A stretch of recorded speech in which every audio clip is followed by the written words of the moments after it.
Emily Carter thought her birthday would be a night of celebration, candles, laughter, and love. But by morning, Detective Laura Benson was standing over her lifeless body, and her husband, Daniel, was already crafting the perfect lie. Emily Carter had always been the kind of person people gravitated toward. She had a gentle voice, a soft laugh, and the kind of warmth that made others feel safe just by being around her. She worked as a nurse at Maplewood General Hospital, known by her colleagues for her compassion, and by her patients for the calm way she could turn even the worst days into something bearable. To everyone who knew her, she was a symbol of goodness. To her husband Daniel, she was everything. They had been married for 7 years, building a quiet life in their small suburban home on Cedar Lane. It wasn't a perfect marriage, no marriage ever is, but from the outside it seemed close enough. On the morning of her 35th birthday, Emily woke early. She had the day off and planned to spend it preparing for the dinner party Daniel had promised to throw in her honor. The kitchen smelled like vanilla and sugar as she baked her favorite lemon cake, humming softly to the radio. Her friends were expected later, and Daniel had told her he'd be back from work around 6. Before leaving, he kissed her forehead and promised a surprise. Emily had laughed, teasing him about how he couldn't keep secrets, but she had no idea how dark the surprise would turn out to be. By evening, the neighborhood had begun to glow in warm orange light. A few neighbors waved as they saw Emily carrying decorations into the yard, strings of fairy lights, a few pink balloons, and a bouquet of white lilies she had bought for herself. She was happy, even if Daniel had been distant lately. She brushed off the unease that had crept into their relationship these past few weeks, chalking it up to stress and late shifts. She didn't notice the car parked down the street, its tinted windows glinting under the sunset, engine humming quietly. Inside the house, the table was set for 6 people. Emily lit the candles, smiling at how beautiful everything looked. The cake sat in the center, her name written in neat white icing. Her phone buzzed with messages, friends sending love, her parents calling to sing happy birthday. Everything felt right. Until Daniel called. He had forgotten the wine, he said, and was stopping by the store. She laughed, told him to hurry home. It would be the last time anyone heard her voice. When Daniel returned half an hour later, the front door was unlocked. He called her name, expecting her to jump out from behind a corner and tease him. The only response was silence. The house felt too still, the candles had burned halfway down, the faint smell of vanilla mixed with something metallic, something that made his stomach twist. He called again, louder now. Then he noticed the back door slightly ajar, curtains fluttering in the soft evening breeze. Stepping outside, Daniel's world collapsed in a single instant. There, in the middle of their neatly trimmed lawn, lay Emily. Her birthday dress, light blue with tiny white flowers, was torn, streaked with dirt and blood. Her hands were curled inward, her golden necklace missing, her skin pale under the fading daylight. A kitchen knife, stained red, rested inches away. For a moment, Daniel stood frozen, unable to believe what he was seeing. Then came the scream that would haunt the neighborhood for years. The police arrived within minutes. Sirens shattered the peace of Cedar Lane, flashing lights bouncing off the windows of quiet homes. Neighbors gathered at their fences, whispering, trying to understand how something like this could happen here. Maplewood wasn't a place for violence. It was a town where everyone knew everyone, where the most dramatic event was a lost pet or a broken mailbox. But now they were staring at a crime scene. Detectives moved quickly, securing the area, collecting evidence and questioning Daniel, who sat on the curb, his hands shaking and his face blank with shock. Forensics combed through the yard, taking photos of the footprints in the dirt and the bloodstains on the grass. A single earring was found near the fence, and the back gate, strangely, was locked from the inside. Emily's body was taken away just after midnight, covered carefully as Daniel watched. Unable to move, the once bright home was now wrapped in yellow tape, the smell of birthday candles still faint in the air. The news spread by morning. Emily Carter, beloved nurse and wife, had been brutally murdered on her birthday. The tragedy rippled through Maplewood like a storm. People cried in the grocery store aisles. Patients left flowers at the hospital reception. Everyone wanted answers, but none came. The question that hung in the air was simple yet impossible: who could hate Emily enough to kill her, and why would they choose her birthday to do it? Detective Laura Benson, who arrived just before dawn, stood silently by the backyard fence. She had seen dozens of crime scenes in her career, but this one felt different. The care with which the scene had been staged, the small inconsistencies, the unlocked door, the locked gate, the missing jewelry. It all pointed to something more than a random act of violence. Someone had planned this. Someone had wanted this moment to happen exactly as it did. And as the first light of morning touched the blood-stained grass, Laura knew one thing for certain: Emily Carter's killer was closer than anyone thought. Detective Laura Benson began her morning standing at the Carter residence, sipping lukewarm coffee as crime scene technicians finished their work. The house was eerily quiet now, stripped of balloons and birthday decorations, replaced with numbered markers and evidence bags. Every corner seemed to hold a shadow of what had happened the night before. Laura walked through the rooms carefully, noticing small details others might overlook. There were no signs of forced entry. The front door had no broken locks, no damage. The back door had been left slightly open, but the gate outside was locked from the inside. Whoever had killed Emily hadn't broken in. They had either been invited, or already knew how to get inside. Daniel Carter sat in the living room, a blanket wrapped around his shoulders, staring at the floor. His voice was low when Laura spoke to him, answering questions through tears. He said he had left at 6:30 to buy wine, that Emily was fine when he left. He returned less than 40 minutes later and found her in the backyard. He had no idea who would do this. He kept repeating the same phrase, almost like a prayer: she didn't deserve this. Laura had heard those words before. Most grieving husbands said them. But sometimes they said them to hide something else. The forensics team cataloged what they found: a set of partial footprints in the grass, a smudge on the kitchen counter, and strands of dark hair caught on a nail near the door. The knife taken from the Carter kitchen was dusted for prints.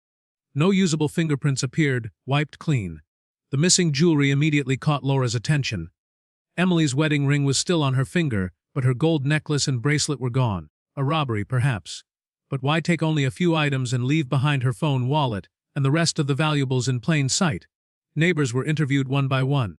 Most described the same ordinary evening: soft music coming from the Carters' backyard, laughter, the smell of baking. But one neighbor, an elderly woman named Mrs. Halverson, mentioned something that made Laura pause. Around sunset she had seen a dark SUV parked across the street. The engine was running and the driver never got out. She thought it was odd but assumed it belonged to a delivery service. The description was vague, dark color, possibly black or navy. But it was the first real lead. By afternoon, detectives checked nearby security cameras. They found blurry footage from a convenience store 2 streets away. A dark SUV with covered plates circling the block near the Carter house several times before disappearing just minutes before Daniel's 911 call. The footage wasn't clear enough to identify the make or driver, but it confirmed someone had been watching. At the hospital where Emily worked, her co-workers were in disbelief. Everyone described her as kind, calm, and devoted. But one nurse mentioned she had seemed distracted lately. A week before her death she had been seen crying in the break room, saying something about needing to tell Daniel the truth. No one knew what that meant, but Laura took note. It sounded like there were cracks beneath the surface of the perfect marriage everyone admired. Daniel's behavior also raised quiet suspicions among the team. He was emotional, yes, but almost rehearsed. He cried easily, yet recovered quickly when asked questions. When detectives asked about their marriage, he hesitated. He said things had been fine but admitted they had argued occasionally. Nothing serious, he claimed, but Laura saw how his eyes shifted when she asked what they argued about. He avoided the topic of Emily's phone completely. The autopsy results came back the next morning. Emily had been attacked from behind. The fatal wound was a single deep stab to the chest, delivered with controlled force. There were bruises on her wrists and defensive wounds on her hands, suggesting she had fought back. Time of death: approximately 7:10 p.m., barely 20 minutes before Daniel returned home. That short window of time made everything more complicated. Whoever killed her had either been inside waiting or arrived immediately after Daniel left. There was no indication of anyone breaking in or leaving through the front or back doors. The only possible explanation was that the killer knew exactly how to get in and out unnoticed. Late that evening, as Laura reviewed the case files, she noticed something small but striking. The smell of cologne had been noted on Emily's dress by the forensics team. Daniel didn't wear cologne. He had allergies. It was another inconsistency. If Emily wasn't alone before she died, then who was with her? The town of Maplewood, once known for its peaceful charm, was now under a dark cloud of fear. People locked their doors earlier, whispered theories in grocery aisles, and avoided walking alone. Rumors began to spread faster than the police could control them. Some said a stranger had been lurking in the area for weeks. Others whispered about an affair, about jealousy, about secrets hidden behind polite smiles. Detective Laura didn't believe in random crimes, not ones like this.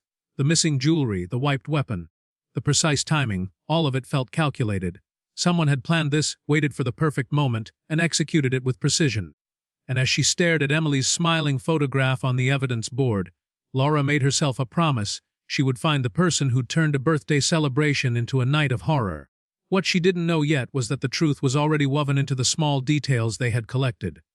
Every fingerprint, every camera frame, every lie told through tears would eventually lead her to a secret darker than she could imagine. The case was only beginning, and the closer she looked, the more she began to realize that this was not just a murder. It was a story of love twisted into something unrecognizable, a betrayal buried under years of silence. And the person who knew the truth was already watching every move she made. The investigation entered its second week, and tension gripped the entire town. Newspapers carried Emily's photo on their front pages, her smiling face beside headlines that spoke of betrayal, secrets, and suspicion. The police department was flooded with tips, most useless, some strange, and a few worth chasing.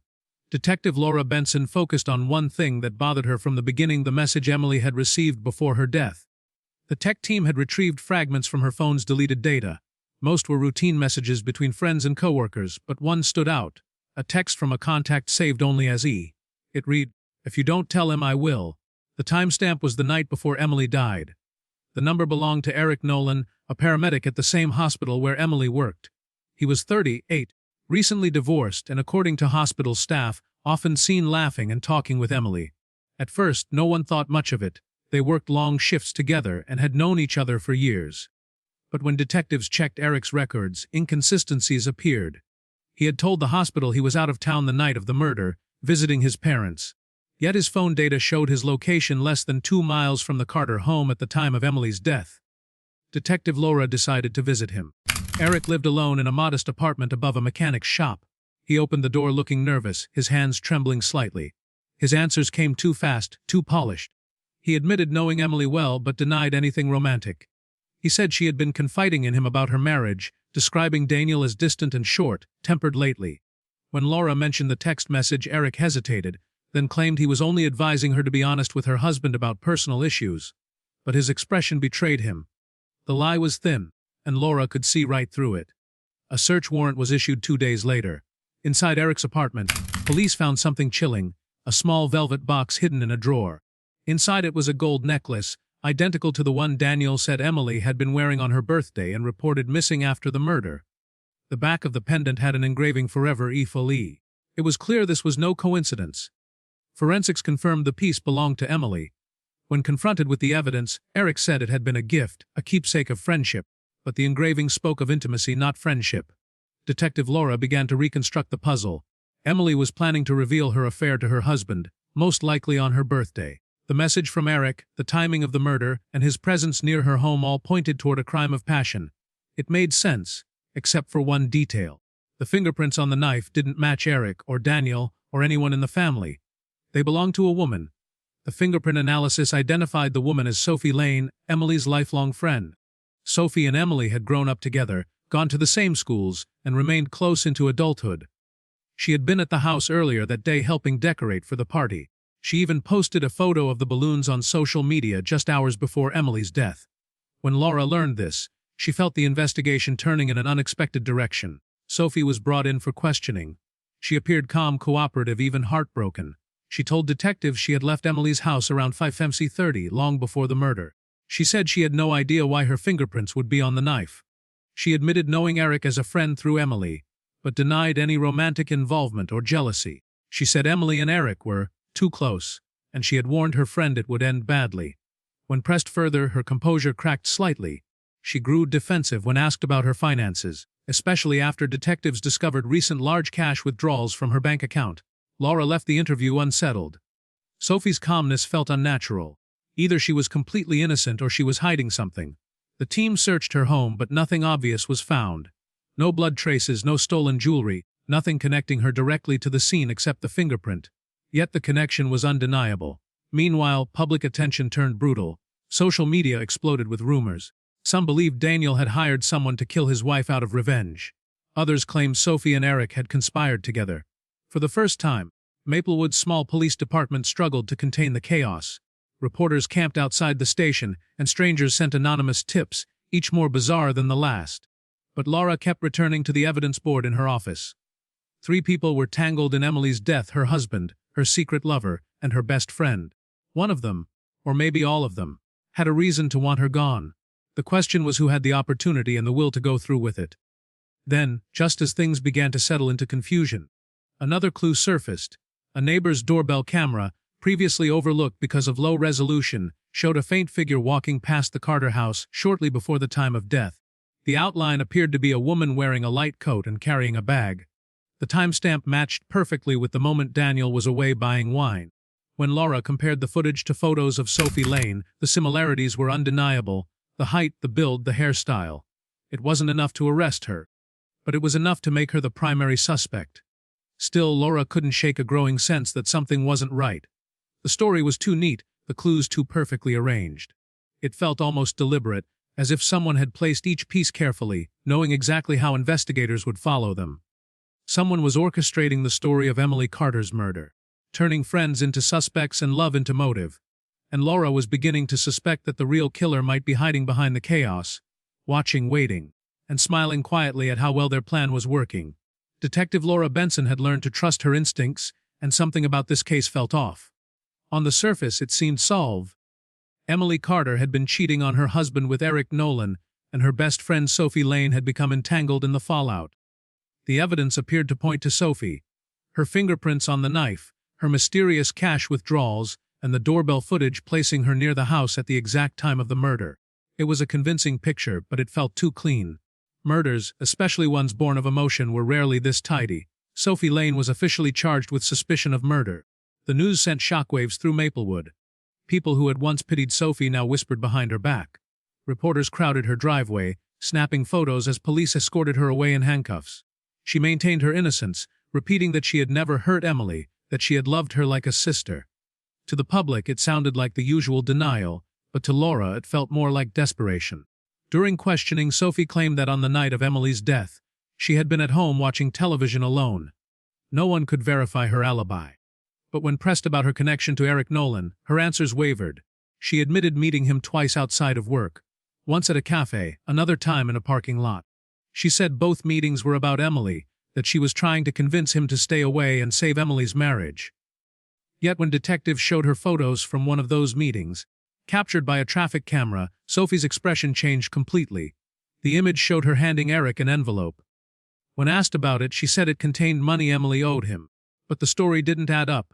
Detective Laura began to suspect that Sophie and Eric's relationship was deeper than either of them admitted. Eric, still in custody, was re-interviewed.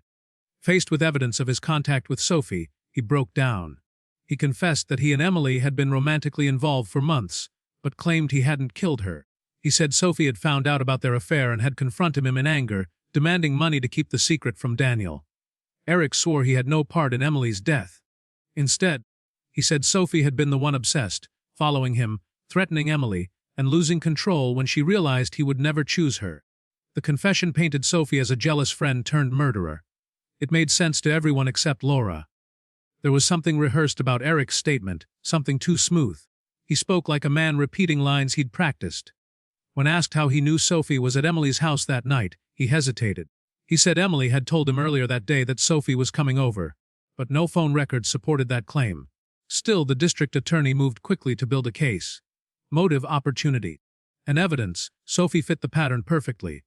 The community, once mourning, turned angry. They wanted justice, and Sophie's arrest gave them a target. But Laura couldn't ignore her doubts. Late one night, she returned to the Carter home, hoping to see what she might have missed. The backyard was silent, the grass damp under the moonlight. She retraced Emily's final moments in her mind. The locked gate, the wiped knife, the missing jewelry. It all felt planned. A crime of passion left chaos. This scene had been organized. Whoever killed Emily had taken their time to think, to clean, to mislead. The next morning, Laura received the final forensic report. Traces of soil found on Emily's shoes didn't match her own backyard. It was from another location, an area near the old Maplewood Park Trail 2 miles away. Why would Emily's shoes have soil from a park if she had spent the evening preparing for her birthday at home? The discovery changed everything. Laura ordered a search of the area. Near the park entrance, beneath overgrown weeds, detectives found Emily's missing bracelet buried in the dirt. It was clear someone had tried to dispose of it, but in a rush. The bracelet was partially wrapped in tissue paper, the kind used to clean fingerprints. DNA testing revealed something unexpected. Daniel Carter's skin cells. It didn't make sense. Daniel had never been near the park that day, according to his statement. He claimed he'd gone directly to the store after leaving home, then returned to find his wife dead. But now evidence placed him at a scene connected to the murder. When confronted, Daniel was calm, almost unnervingly so. He said he had gone jogging in that area earlier in the morning before the murder, which explained the DNA. Laura didn't believe him. She ordered surveillance footage from nearby gas stations and traffic cameras. 2 days later, the footage arrived, and what it showed shattered everything. At 17:45 p.m., roughly 30 minutes before Daniel's 911 call, his car was seen parked on a side street only a few blocks from home. The timestamp didn't match his story. He hadn't been at the store for half an hour as he claimed. He had been nearby, close enough to hear or see what was happening. Laura reviewed the footage over and over, her pulse racing. The puzzle pieces began to shift. What if Daniel wasn't the grieving husband he appeared to be? What if he had discovered the affair and used it as the perfect cover? The framed lovers, the misplaced evidence, the missing jewelry, it could all have been orchestrated. That night, Laura drove back to the Carter house, the same place where everything had started. The rooms were still and cold, frozen in time. On the counter sat a framed photo of Daniel and Emily, smiling under summer sunlight. Laura stared at it for a long time. Behind that perfect image was a man who might have spent weeks building the illusion of innocence. The more she thought about it, the clearer it became. Emily's birthday wasn't just a date, it had been a trap. The killer hadn't acted out of impulse. He had planned her murder to look like the tragic consequence of her own secrets. And if Laura was right, the person responsible had been the one crying loudest for justice all along. Detective Laura Benson arrived at the station before sunrise, her mind still replaying the footage of Daniel Carter's car parked near his home minutes before the 911 call. The image felt damning. It destroyed his alibi and replaced every assumption they had made about the case. For weeks he had positioned himself as the grieving husband, cooperative, devastated, and desperate for answers. But now it seemed his performance had been carefully rehearsed. Laura knew she couldn't move too fast. Men like Daniel, controlled, calculating, rarely made obvious mistakes. He had planned Emily's murder with precision, and she needed to prove it piece by piece. The investigation into Daniel's background began quietly. Detectives reviewed his financial records, call logs, and work history. Beneath the surface of his normal suburban life, they found cracks. He was drowning in debt, credit cards maxed out, overdue mortgage payments, and a recent life insurance policy he had increased just 2 months before Emily's death. The payout in the event of her death was $1.2 million. It was an amount large enough to erase his debts and start fresh somewhere else. Laura also discovered something else. Daniel had recently contacted a divorce attorney. Though no paperwork had been filed, he had told the lawyer he suspected his wife of infidelity and wanted to know how to protect his assets.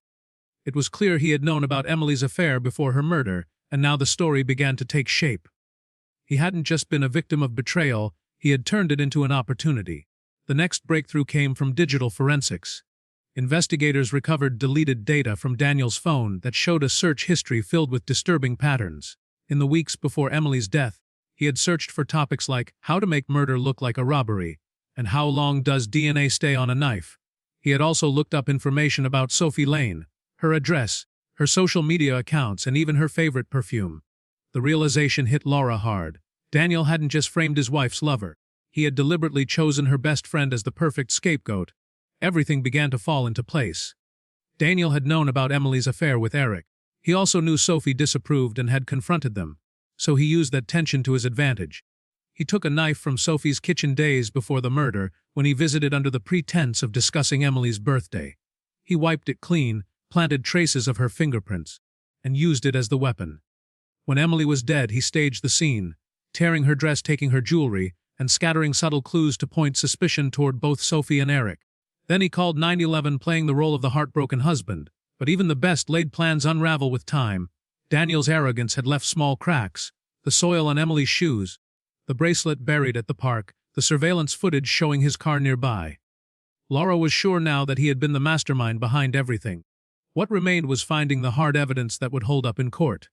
She decided to confront him one last time. Daniel arrived at the station wearing the same mask of sorrow he had worn since the beginning. He spoke calmly, offered condolences to Sophie's family for the misunderstanding, and tried to steer the conversation toward the possibility of Eric's guilt. Laura let him talk, watching every movement, every flicker of his eyes. Then she placed a single photo on the table, the bracelet found near the park. Daniel froze. Laura began to speak, her voice even and steady, describing every step of his plan. The missing jewelry, the fake robbery, the life insurance policy, the planted fingerprints, the staged evidence. She ended with the surveillance footage. "You weren't at the store that night," she said quietly. You were waiting near your own house." For a moment, Daniel said nothing. Then, slowly, the confident mask began to crack.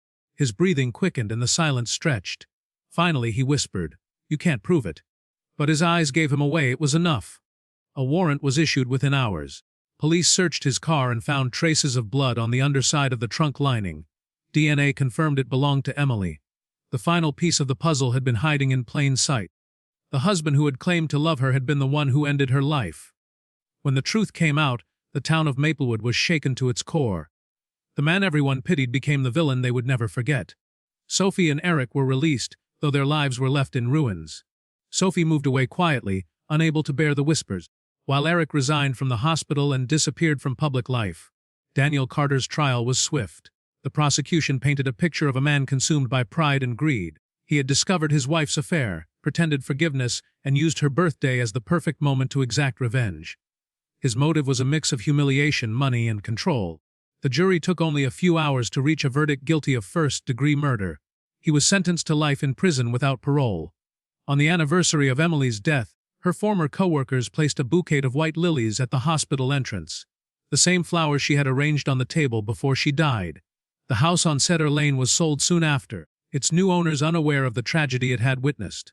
But for the people of Maplewood, the memory of that night never faded. Detective Laura Benson often thought of Emily Carter, the woman who spent her final hours surrounded by candles, laughter, and the illusion of love. What haunted her most wasn't just the brutality of the crime, but the precision behind it. Daniel had turned his wife's birthday into the stage for his perfect murder. Yet in the end, no plan, however flawless, could hide the truth forever.